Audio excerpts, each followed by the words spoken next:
સહજાન સ્વામી મહારાજની જય, અક્ષર પુરુષોત્તમ મહારાજની જય, શાસ્ત્રી મહારાજની જય, યોગીજી મહારાજની જય.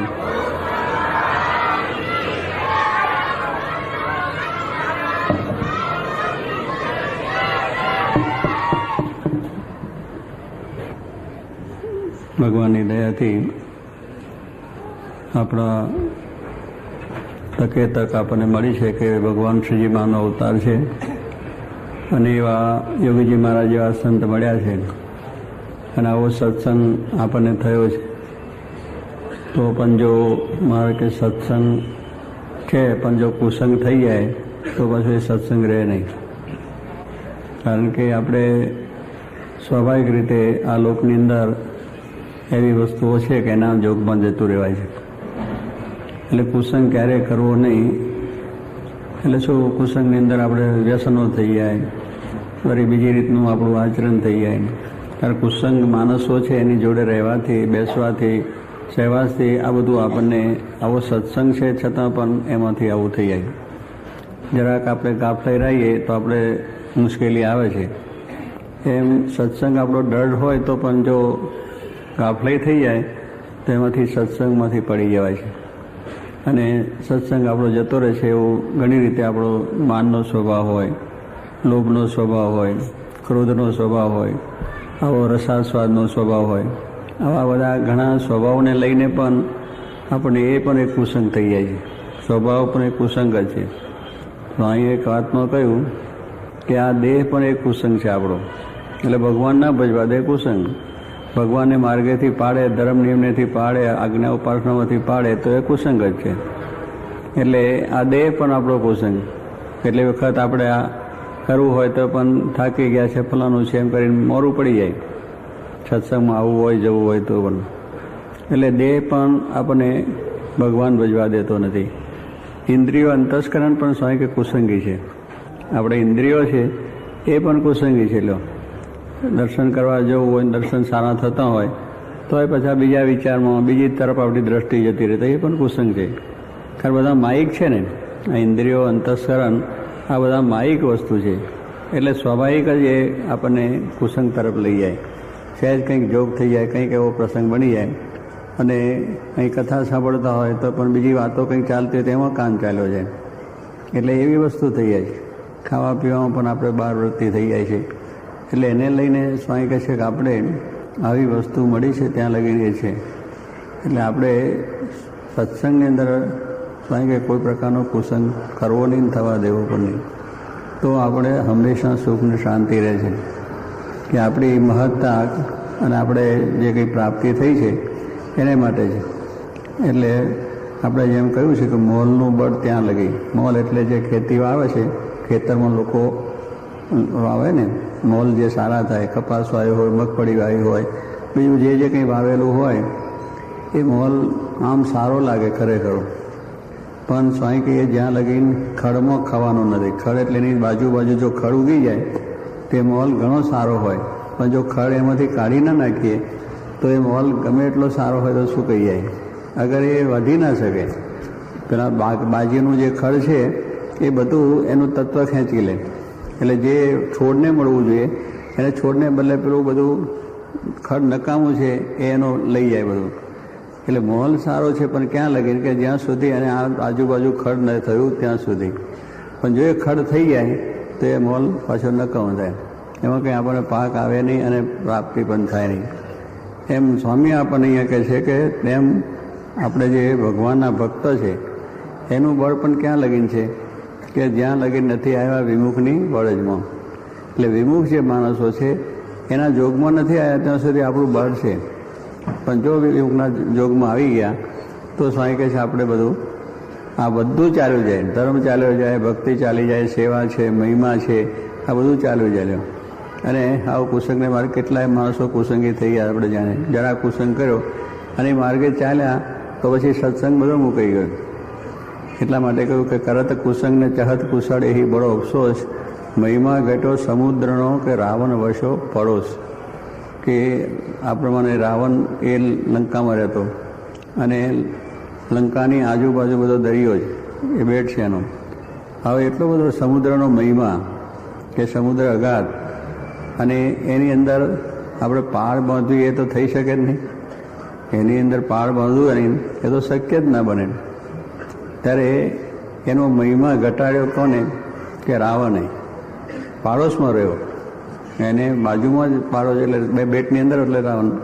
કારણ કે ભગવાન રામચંદ્ર ભગવાન એને જ્યારે સીતા લઈ ગયા, રાવણ લઈ ગયો, ત્યારે એની શોધખોળમાં હનુમાનજી ગયા, અને પછી ભગવાન ત્યાં પાળ બાંધીને ગયા. વાનરોને કહ્યું કે આપણે પાળ બાંધી દો. પથરા લાયા, રામ રામ કરી નાખે અને પથરા તરવા માંડ્યા, અને પથ્થરની પાળ થઈ ગઈ. લો, ભગવાન રામને પ્રતાપે આવી રીતે દરિયામાં પાળ ન બંધાય, પણ એમના નામથી પથ્થર બધા તરી ગયા. એટલે હજારો માણસો, કેટલા નથી, ભગવાનને નામે કે કોકને નામે તરે છે એવી વસ્તુ છે. એમ ભગવાનનો તો પ્રતાપ અગાધ છે. એના નામથી, એના ભજનથી તો ગમે તેવો હોય એનું કલ્યાણ પણ થાય છે, એનું સારું પણ થાય છે. એટલે પાળ બંધાઈ ગઈ, એટલે સમુદ્રનો મહિમા ઘટ્યો કે જેની પાળ ન બંધાય, પાળ બંધાઈ ગઈ. એનું કારણ કે કુસંગ, એ રાવણ કુસંગ હતો, તો એ ભગવાન રામનાથી પ્રતાપથી પાળ બંધાઈ ગઈ અને આ થઈ ગયું. એટલે સ્વામી કહે આપણે પણ જો પાડોશમાં આવા માણસો વસતા હોય અને એનો જો સમાવેશ થઈ, એનો જો આપણને ગુણ આવી જાય, તો પણ આપણું આમાંથી પતન થાય છે. કુસંગનો તો સ્વામી કે ગુણ પણ ના આવવો જોઈએ કે બહુ સારું છે કે બહુ સારું છે. એટલું જો મનમાં થાય ને તો પછી એની જોડે બેસવાનું મન થઈ જાય, એના સાથે આપણે ભળી જવાય છે અને આપણને ઘણી મુશ્કેલીઓ થઈ જાય છે. એટલે મહારાજ કહે છે કે આપણે સત્સંગ છે એને ક્યારેય કુસંગ કરવો નહીં, અને કુસંગથી પતી જાય. પ્રથમ 18ના વચનામાં પણ મહારાજે કહ્યું કે આવી રીતે જો માણસ બધો સારો હોય, સરસ રીતે હોય, ભક્તિ હોય, સત્સંગ હોય, પણ એ જો સાતમાની હવેલી હોય ને ત્યાં દારૂના પીનારા હોય, નાચગાન થતું હોય, વેશ્યાઓ થઈ હોય, અને ત્યાં જઈને દારૂના બાટલા પીતા હોય, એમાં આપણે જઈને ઊભા રહે તો આપણા વિચારો પણ ફરી જાય. કારણ કે જોગ છે, ત્યાં આગળ એવી જાતનું વાતાવરણ છે, એ વાતાવરણની અંદર વાતાવરણની પણ અસર આપણને થઈ જાય. એમ ખરાબ વાતાવરણની અસર થાય છે, અને એ રીતે આપણે એમાં પડી જઈએ છીએ. એમ જો સ્વામી કે આપણે સારા વાતાવરણ રહીએ તો ખરાબ હોય તો સારા થઈએ. સંઘનો એટલો બધો પ્રતાપ છે, સારો સંઘ ને નરસો સંઘ. એટલે વિમુખનો કે જે ખરાબ માણસો એનો સંગ કરીએ તો આપણે સારા હોય તો ખરાબ થઈએ, અને ખરાબ હોય પણ જો સારા માણસનો સંગ થાય, સંતોનો સમાગમ થાય તો સારા થઈએ. અને એનાથી એ થાય, વાલિયા ભીલ હતા તેને નારદજીનો સમાગમ થયો તો એ હતું ખરાબ, એની આસુરવૃત્તિ, લોકોને લૂંટતા પણ સારા થઈ ગયા. જોબણ વડતાલો પણ સારો થઈ ગયો, અને સારા માણસો ઘણા છે પડી ગયા. ત્યાં સત્સંગની અંદરથી એવા સારા માણસો પણ પડી ગયા, અને સ્વભાવના પોતાના દોષ લઈને કુસંગને જોગે કરીને એમાં પડી પણ ગયા છે. સત્સંગ આવો મૂકી ગયો છે, ભગવાનને સંતનો અભાવ આવી ગયો, ભગવાનને સંતને અરુચિ થઈ ગઈ, ધર્મ નિયમ ગૌણ થઈ ગયા, અને એની અંદર ચાલ્યા ગયા. એટલે આપણે બહુ સાવધાની રાખવાની વસ્તુ જ કહેવાની શું છે કે આપણને વસ્તુ સારી મળી છે, અને એ સારી વસ્તુને જો આપણે ધ્યાન ન રાખીએ, સાવધાની ન રાખીએ, તો આપણું સર્વ પ્રકારે થઈ જાય. એટલે મહારાજે છેલ્લા વચના 9માં કહ્યું કે જાનપણારૂપ દરવાજે રહેવું. જાનપણારૂપ દરવાજે સત્સંગ થયા પછી જાનપણું આપણે બહુ રાખવાનું, નહીં તો આપણે કુસંગ લાગી જાય અને આપણે આ માર્ગથી પડી જાય. એટલે જાનપણા દરવાજો શું? સત્પુરુષ.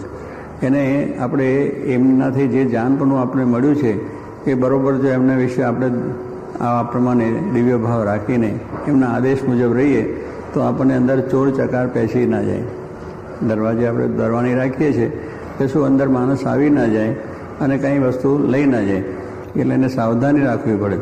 અને જો એ ત્યાં આગળ બેસી જાય ઊંઘી રહે તો અંદર લઈને ચાલ્યા જાય તો ખબર ના પડે. ગોંડલ બાપુ, આપણા ગોંડલ સ્ટેટ, એમાં યોગીજી મહારાજના વખત વાત કરતા કે ગોંડલ સ્ટેટની અંદર ભગવતસિંહ બાપુના વખતની અંદર આપણા વિરમજીભાઈ બાપુ કરીને એક સત્સંગી હતા દરબાર, અને એ દરવાની ત્યાં એમની નોકરી હતી. એટલે હજુર બંગલે ત્યાં આગળ એમને રાખેલા, અને હજુર બંગલામાં કોઈ માણસ આવે, મળવા આવે, બીજું આવે, અને ત્યાં બધું ધ્યાન રાખવાનું. એટલે એ રીતે પોતે ત્યાં આગળ દરરોજ રહે. પણ એક વખત એમને જરા ઉજાગરો છે, ગમે તે જોકું આવી ગયું, જરા ઊંઘ ચડી ગઈને કૂતરું પેસી ગયું. ત્યાંથી કૂતરું બેઠું અંદર. હવે બેઠું તો કૂતરું ચાલતું જતું હજુર બંગલામાં ગયું સીધું. હજુર બંગલામાં બાપુ બેઠા હતા, ત્યાં કૂતરું આમ અંદર આવી ગયું. બાપુ કહે છે, તરત બોલાય, ક્યાંથી આ કૂતરું કેમ આવ્યું, ક્યાંથી આવ્યું? એટલે પછી તપાસ કરી અંદર થયું. પછી કે દરવાન કોણ છે? એટલે ભાઈ વિરમજી બાપુને બોલાયા કે આ કૂતરું આવ્યું તમને ખબર છે? કે બાપુ ના. તો ક્યાંથી આવ્યું? ક્યાંથી? દરવાજા સિવાય આવતું નથી. પછી કે જરા જોખું આવી, ઊંઘ આવી ગઈ. બાપુ કે જાઓ 5 રૂપિયા દંડ. હવે 5 રૂપિયાનો પગ અને 5 રૂપિયા દંડ, એટલે દંડ થઈ ગયો. જાન પણ ચૂક્યા તો થયું.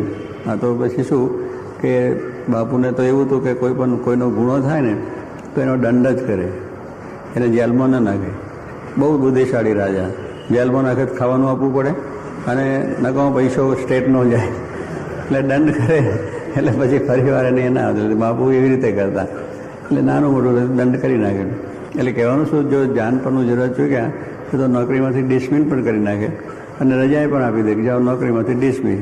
એટલે એ રીતે આ પ્રમાણે થઈ જાય. એટલે નોકરી આપણી ડિસમિસ થઈ જાય. કે આપણો જો સત્સંગ છે એ ડિસમિસ શું, ભગવાનના માર્ગથી પડી ગયા એટલે ડિસમિસ થઈ ગયા.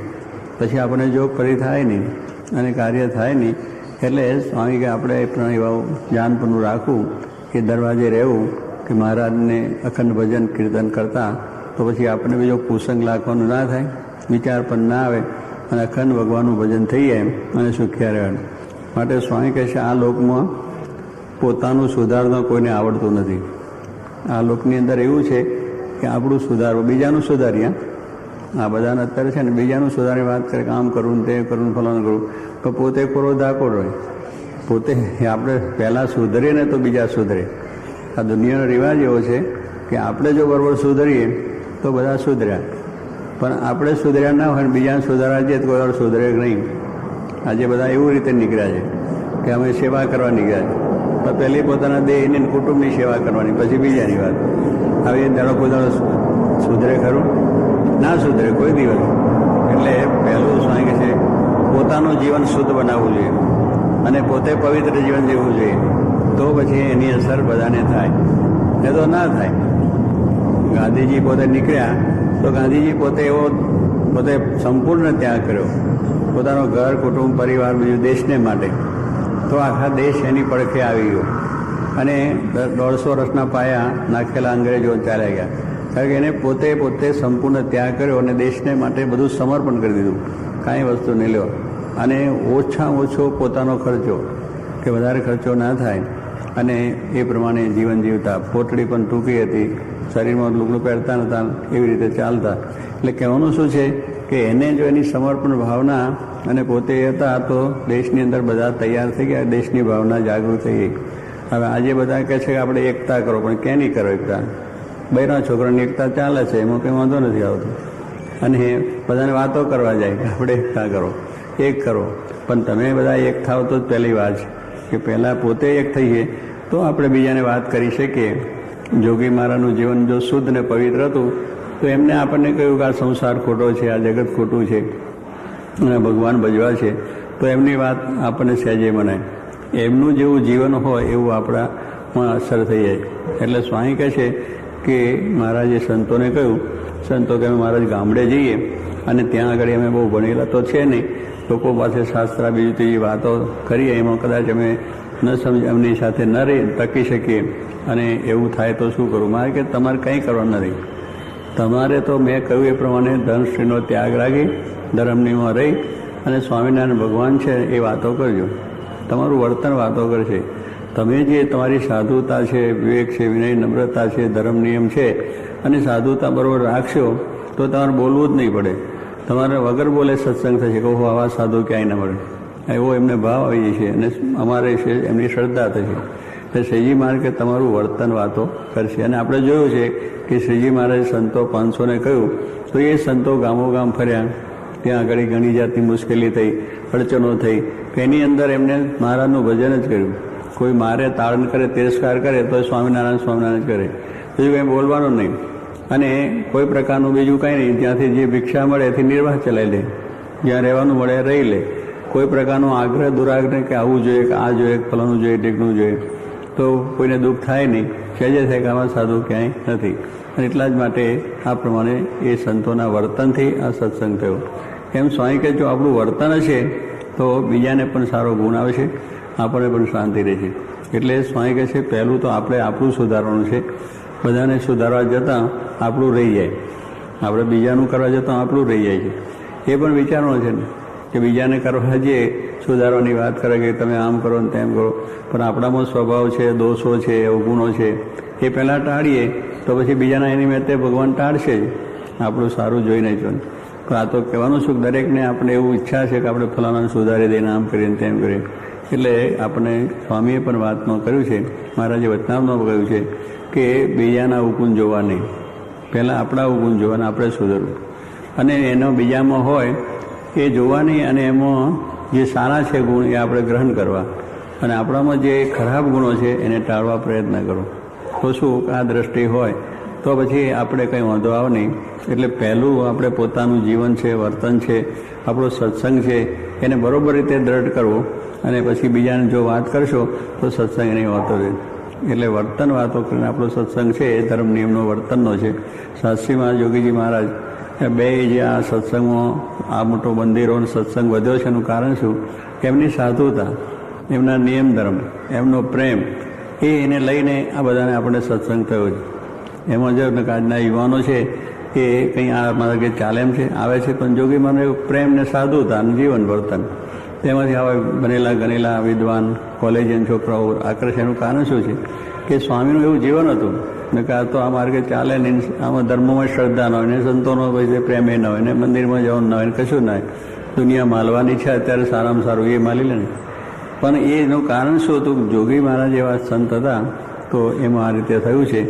એમ સ્વામી અહીંયા કહે છે કે પહેલું માણસે પોતાને સુધારવાનું, પોતાનું સુધારતા કોઈને આવડતું નથી. અને એ જો કાળ પડે તો માણસને અને છોકરાને કડી ખાય. આ કાળ જ્યારે પડે છે ત્યારે સ્વામી આવું તો ઘણી વખત અગ્નોત્તરો કાળ પડ્યો ત્યારે એવું બધું ઘણું થયું હતું. અને ઘણી વખત આપણે સાંભળ્યું છે કે દુકાળની અંદર જ્યારે આવું થઈ જાય ત્યારે માણસને ખાવા પીવાનું ના હોય તો માણસને ખાય, પોતાના છોકરાને ખાઈ જાય, લો એકબીજાને ખાઈને જીવન જીવતા એવું પણ બની જાય. એટલે એ દેશકાળ સ્વામી કે વિચારજો કે પોતાનું સુધારવું કોઈને આવડતું નથી, કાળ પડે ત્યારે માણસને છોકરાને કરડી ખાય. અગ્નિહોત્રામાં નજરે દીઠું છે, તે માટે હવેલી કે રૂપિયા કાંઈએ કામ નથી આવતા, દાના સંઘરવા ને આંતરવસુ રાખવા. અને શિક્ષાપત્રીમાં કહ્યું છે તે પ્રમાણે રહેવું. આપણે સ્વામી શું છે કે કુસંગ ના લાગી જાય, એટલે આવી એક સમજણ રાખવાની. કારણ કે આ પ્રમાણે આપણે આ બધું લઈને આવ્યા છે, પણ એ બધું જવાનું છે. કે સ્વામી કહે છે આ બધું કામ આવતું નથી, દુકાળ પડે ત્યારે કંઈ કામ આવતું નથી. ને જેમ આપણે દુઃખીને હેરાન બધું થઈ જાય છે, એમ સ્વામી કે આપણે હવેલી છે કે રૂપિયા છે એ તે વખતે કંઈ કામ આવતા નથી. આપણને જ્યારે એ વસ્તુ હોય ત્યારે કંઈ કામ આવતું નથી. આટલા માટે મહારાજ કહે છે કે દુકાળ પડે ત્યારે દાણા સંગ્રહ્યા હોય તો કામો આવે. એટલે 1 વર્ષના દાણા રાખવા. અહીંયા સ્વામી આપણને સમજાવે છે. કેટલાક લોકો તો છે ને દર વર્ષનું હોય એટલે સારો ભાવ હોય તો દાણા વેચી નાખે છે, ખેડૂતોય કાઢી નાખે છે, બધું થઈ જાય, પછી દુઃખી થાય. આ ઘાસ પણ આપણે સંઘરતા નથી. તો મહારાજે એની અંદર પણ આપણને કહ્યું છે કે પશુઓને જોતું પણ 1 વર્ષનું ઘાસ સંઘરી રાખવું, 1 વર્ષના દાણા પણ સંઘરી રાખવા. તો શું આવા દુકાળ વખતે બીજી તે વખતે આપણને કામ આવે. પણ માણસને એવું છે ને કંઈ ભાવતા લાવે ને પૈસા કરી નાખે, પછી બિચારા હેરાન થાય. પછી પૈસા આપતા દાણા મળે ને પૈસા આપતા ઘાસ ન મળે. આપણે દુકાળમાં બધું જોયું છે. એટલે આપણને કેવી રીતે સરસ રીતે જીવન જીવવાની વાત પણ કરે છે. તો બધી રીતે આપણને થાય. એટલે પોતાનું સુધારવાની જે વાત છે એ આ છે કે પહેલું આ રીતે આપણે સુધાર કે ભાઈ આપણી જરૂરિયાતો છે એટલી વસ્તુ આપણે સંગ્રહી રાખવી. એટલે જેથી કરી વચ્ચે 1 વર્ષ નબળું આવ્યું હોય તોય પણ આપણું વર્ષ નીકળી જાય. વર્ષમાં આપણે દુઃખી ના થઈએ, પશુઓ પણ દુઃખી ના થાય. એ દરેક વસ્તુને આપણે એવી રીતે સંગ્રહ. પણ આ તો કેટલીક વસ્તુ બધું કાઢી નાખીએ અને કંઈક ભાવતા લાયક કે બીજી રીતે થઈ જાય પછી આપણે દુઃખી થવું પડે છે. એટલે સ્વામી કહે છે કે એ પ્રમાણે 1 વર્ષના દાણા પણ સંગ્રહી રાખવાનું. અને શિક્ષાપત્રીમાં કહ્યું છે તે પ્રમાણે રહેવું. જો શિક્ષાપત્રીમાં પણ મહારાજે બધી વાત કરી, બધી આપણે સાંભળી છે. તો એ પ્રમાણે રહેવું તો મોક્ષમાં વિઘ્ન ના આવે. આપણા જે મોક્ષમાં છે આ બધો દેશકાળ જો આપણે સમજ્યા હોય, દેશકાળ પ્રમાણે આપણે જીવન જીવતા હોય, અને સત્સંગ હોય તો બધું થાય. પણ કુસંગ હોય તો ખબર જ ના પડે. પૈસા હોય તો જતા હોય કે ભાઈ આ પૈસા આપણા ચાલ્યા જાય છે કુસંગમાં, અને આપણી મિલકતો ચાલી જાય છે કુસંગમાં. જુગારનો જ માનો છો. જુગારમાં કેટલાય લોકો પોતાની મિલકત, બૈરો, છોકરો બધું વેચે છે, એવું થાય. એટલે આ બધી જો સમજણ ના હોય તો બધું જતું રહે. પણ શિક્ષાપત્રી જો આપણે વાંચીએ છીએ એમાં જો આપણને ખ્યાલ હોય તો અખંડ જાણપણું આપણને આવે, કાયમ જાણપણું આપે. શિક્ષાપત્રી વાંચીએ તો સામે આપણે જાણપણું દર્પણ જ છે, મોડું તરત દેખાય કેવું છે એમ. એટલે આપણે ક્યાં છે એની ખબર પડે. મહારાજે નામાનું વચનાપન કહ્યું છે, નામું કેમ રાખવું અને કેવી રીતે રહેવું. કેમ વેપારી માણસો રાખે છે કે પોતે દરરોજનો દરરોજ વેપાર કેટલો થયો, કેટલો વકરો થયો અને કેટલો બીજો ખર્ચો આવ્યો, કેટલો સ્ટોક રહ્યો, આ બધું દરરોજનો દરરોજ વિચાર બધો રાખે. બેંક બેલેન્સ જેને કહે છે, બેંકવાળા પણ શું દરરોજનો દરરોજ બેલેન્સ કાઢી નાખે. 4 વાગે એટલે બંધ લેવાનું, 3 વાગે એટલે પછી બીજો હિસાબ કરી અને બધું છે. બધી કેટલી બધી બેંકો એક જણની હોય, 100, 150, 200 બેંકો હોય, બધાનો હિસાબ એક દાડે સાંજે ત્યાં હેડ ઓફિસે પહોંચી જાય. કારણ કે દરરોજ લોકો વિચારે છે ને. જો ના વિચારે તો બીજે દાડે પછી શું થાય, પાઘડી ફેરવવી પડે, દેવારું કાઢવું પડે ને. કારણ કે પેલો જાણે કેટલાક વખત આપણે આફ્રિકામાં સ્વતંત્ર થયા ને માણસો, ત્યારે એ લોકો વેપાર કરવા માંડ્યા, જે ત્યાંના કાળા ભાઈઓ. એટલે શું, જેટલો આવે એટલો વકરો આવે એટલો નફો ગણે લ્યો, જેટલો વકરો એટલો નફો. અહીંયા જાણે કે આ પૈસા આવ્યા છે તો વાપરી નાખે બીજા કામની અંદર. પછી વેપાર કંઈ ચાલે ખરો? પડી માંગે. કારણ વેપારી પૈસા જેના લાયા છે એને પાછા આપવાના છે.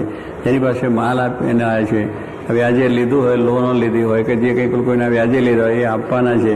આ બધા ખર્ચા જે છે, લાઇટ, ટેલિફોન, બીજા ત્રીજા બધા આપવાના છે. એટલે એવી જે ગણતરી છે એને ખબર જ ના હોય. એટલે જેટલો વકરો એટલો નફો.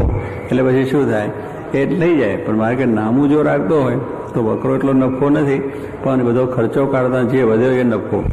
આ બધા ખર્ચા હોય, ઓફિસના હોય, બીજા હોય, ત્રીજા હોય, અને બધી જાતના ટેલિફોન હોય, તાર કર્યા હોય કે જે હોય બધું, પણ એ બધું પાછું આપવાનું, કરવાનું, વ્યાજ ભરતા હોય, બધું કાઢીને પછી જે વધે એ નફો જ હોય. તો એને કોઈ દાડો વાંધો આવે નહીં. પણ જો એ વિચાર ના રાખતો હોય તો પછી એને દેવારું ફૂંકવાની વાત આવે છે. એટલે સ્વામી કહે છે શિક્ષાપદ્ધતિ પ્રમાણે વર્તવું કે જેથી આપણને વાંધો ના આવે અને મોક્ષમાં વિઘ્ન ના આવે.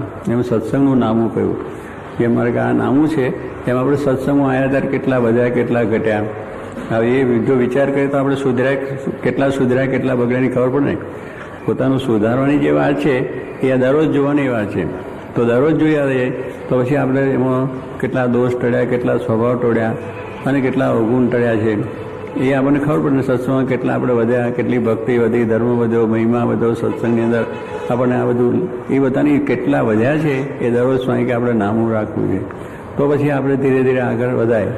જેમ આપણે બધું કાઢીને જેમ નફો કરીએ છીએ, પછી એ નફામાંથી આગળ બીજો ધંધો વધારીએ, બીજું આગળ વધે. એટલે આપણને ખબર પડે છે કે આટલા આપણે વધ્યા છે, આટલું આપણે થયું છે, તો એક ને બીજી ફેક્ટરી નાખો એટલે ચાલે. પણ પેલું જોયું ના હોય તો બીજી નાખે તો બધું પેલી જૂની હોય વેચાઈ જાય અને ગરબાને બધું વેચાઈ જાય.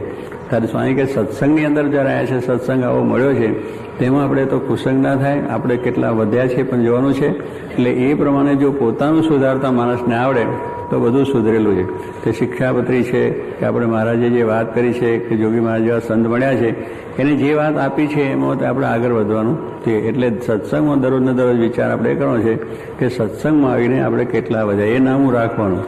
કે પહેલા વર્ષે મારે આવું હતો સ્વભાવ, આ વર્ષે મને જરા સુધર્યો છે. પહેલા વર્ષે આટલી ભક્તિ હતી, આ વખત થોડી ભક્તિ વધી છે, ધર્મમાં રુચિ થઈ છે, સત્સંગમાં રુચિ થઈ છે. આપણી ઘર સભાઓની વાત કરીએ છીએ કે ઘર સભાઓ આપણે વધવાની છે. એટલે આપણી ઘર સભા કેટલી વધી છે. પછી બીજાને વાત કરીએ તો એની પણ કેટલી સભા, એટલે એટલું કેટલી સેવા કરી શક્યા કે કેટલું આગળ વધ્યા છે અને વધારી શક્યા. આ બધો આપણે ખ્યાલ રાખવાની વાત છે. એટલે સ્વામી કહે સત્સંગમાં આ પ્રમાણે જો થાય તો પછી મોક્ષમાં વાંધો આવે નહીં, વિઘ્ન ના આવે કોઈ પ્રકારનું. કે આપણે જે જીવમાંથી કાઢવાનું છે, સુધારવાનું છે અને જે આપણે આ પ્રમાણે કરવાનું છે શિક્ષાપદ્ધતિ પ્રમાણે, તો એ પ્રમાણે કરીએ તો મોક્ષમાં, કલ્યાણમાં વાંધો આવે નહીં. એ ઉપાય કરવો. કેમ? જે રોટલા વગર દેહ રહે નહીં એટલે ભગવાન ભજાય નહીં. એટલે આ જો જાનપણું રાખી અને વ્યવહારનું કેમ છે એની અંદર પણ આપણે ધ્યાન રાખીએ અને સત્સંગમાં ધ્યાન રાખીએ તો આપણે ભજનનું, આપણા ઘરને જે રોટલા ખાવાનું છે કે આપણે જે વ્યવહારની જરૂરિયાતો છે એટલું પણ આપણે પ્રાપ્ત થઈ શકે અને સત્સંગની અંદર પણ આપણી દ્રઢતા રહે. એટલે બધી રાતનું જાનપણું રાખી અને સત્સંગ કરી. કેટલી વખત માણસો આમ એ મળી પડે તો પછી ઘરના કંઈ વ્યવહાર જ ના બરોબર ચાલતો હોય તો એ મોટું દુઃખ આવીને પડી જાય. પણ મારે કહે છે આપણે એવું જાનપણું રાખીએ કે આપણું ભજન ભક્તિ પણ દ્રઢ થાય અને સાથે આપણો વ્યવહાર છે. એટલે જરૂર પૂરતું આપણે કમાવાનું, જરૂર પૂરતું આપણે પ્રાપ્ત કરવાનું, જે જરૂરિયાતો છે એટલી. અને પછીના ટાઈમમાં ભજન ભક્તિ સત્સંગ એ પણ એટલો જ કરવો કે જેથી કરીને આપણો છેલ્લો જન્મ થઈ જાય, કુસંગ લાગી ના જાય, સંસારમાં આસક્તિ ના રહે ભગવાનનો વૃત્તિ અખંડ રહે, વિચાર અખંડ રહે, તો એ રીતે થાય છે. તો આ સ્વામી કંઈ સત્સંગથી બધું થાય છે. અને આ પ્રમાણે આપણે હંમેશા વિચાર રાખીએ તો કોઈ જાતનો વાંધો આવે નહીં અને ભગવાન સહેજે બજાય એને સુખ્યા રહેવાય એવું બળ મહારાજ આપે જ પ્રાર્થના.